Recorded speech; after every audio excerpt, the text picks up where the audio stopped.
आज माघ शुक्ल पञ्चमी अर्थात् बसन्त पञ्चमी पर्व। विशेष गरी सरस्वती माताको पूजा आराधना तथा साधना सहित बसन्त पाठ श्रवण गरेर मनाइदैछ। बसन्त पञ्चमीमा ज्ञान, बाणी, बुद्धि तथा विवेककी अधिष्ठात्री देवीको रूपमा पूजा तथा आराधना गर्ने शास्त्रीय नियम पनि रहिआएको छ।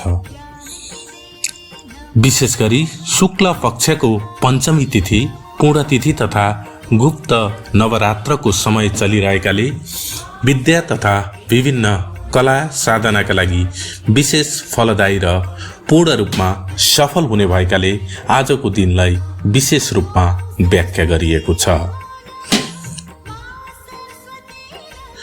पहिलो पटक विद्या आरम्भ गर्ने बालबालिकाहरूले आजका दिनदेखि अक्षर शुभारम्भ गरेमा विद्या पूर्ण हुने शास्त्रमा उल्लेख गरिएको छ। नाक कान छेडेर मुन्द्रा फुली लगाएमा अटल सौभाग्य रहिरहने र सरस्वतीको पूर्ण कृपा रहने कुरा शास्त्रमा व्याख्या गरिएको छ। बुद्ध परम्परामा पनि यस पर्वलाई विशेष महत्त्वका साथ मनाउने प्रचलन छ। ज्ञानकारक ग्रह बृहस्पति तथा भगवान विष्णुको अवतारका रूपमा बुद्ध भगवानको पूजा गर्ने शास्त्रीय नियम रहिआएको छ।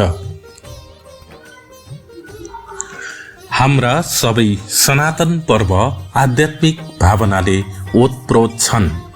व्रत, पर्व अनि अनुष्ठानहरू लौकिक र आध्यात्मिक उन्नतिका सशक्त साधन हुन् र यिनीहरूबाट आनन्दको उल्लासका साथै उदात्त जीवन जिउने प्रेरणा मिल्दछ। वास्तवमा सम्पूर्ण उद्धव आनन्दबाट नै हुन्छ। दुःख, भय, शोक, मोह र अखण्ड आनन्दको प्राप्ति नै सबै व्रत एवं पर्वहरूको परम लक्ष्य हो। मौसम अनुसार वर्षभर नै विभिन्न चाडपर्व आउने गर्दछन्। यी पर्वले उल्लास र विशेष अर्थ पनि राख्दछन्। वर्षभर मुख्य 3 देवीको पूजा मनाइन्छ: लक्ष्मी, दुर्गा र सरस्वती। लक्ष्मी धनकी देवी, दुर्गा शक्तिकी देवी अनि सरस्वती विद्याकी देवी। जीवनमा पूर्णता हासिल गर्नका लागि हामीसँग 3 चिजको खास महत्त्व हुन्छ: धन, विद्या र शक्ति। आज विद्याकी देवीको पूजा गरिने दिन। विद्या, ज्ञान, शिक्षा वास्तवमा त्यही चिज हो जसले जीवनलाई सहज, सफल, सङ्घर्षशील अनि संयमित पनि बनाउँदछ। सङ्गीत, कला, साहित्य एवं विद्याकी देवी सरस्वतीको आज विधिपूर्वक पूजा आराधना गरिन्छ। आजको दिन साना बालबालिकालाई अक्षरारम्भ गराइन्छ।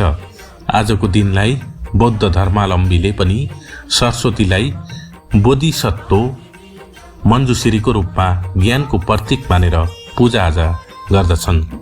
आजको दिनलाई बसन्त पञ्चमी पनि भनिन्छ। बसन्त अर्थात् ऋतुहरूको राजाको रूपमा मानिन्छ। वसन्तको सुरुवात हुने भएकाले आजको दिनलाई बसन्त पञ्चमी भनिएको हो।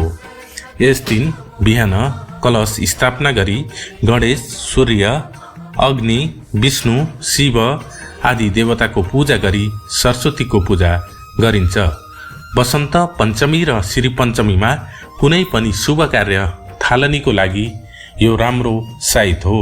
त्यसैले यस दिन राम्रो काम प्रारम्भ गर्न अतिरिक्त साइत हेराइरहनु पर्दैन।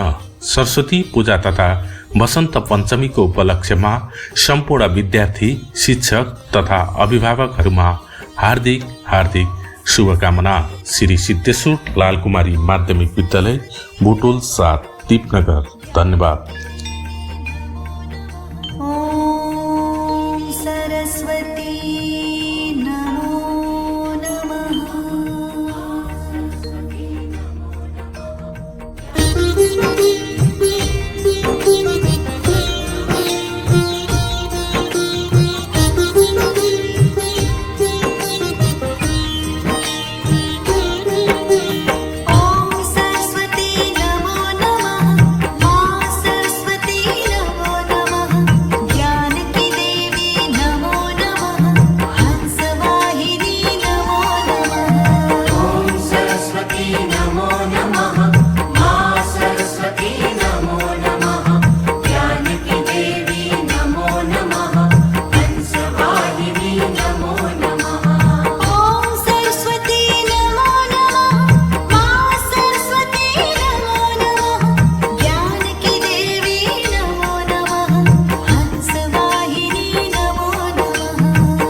नमो नमः मा सरस्वती नमो नमः ज्ञानकी देवी नमो नमः हंसवाहिनी नमो नमः।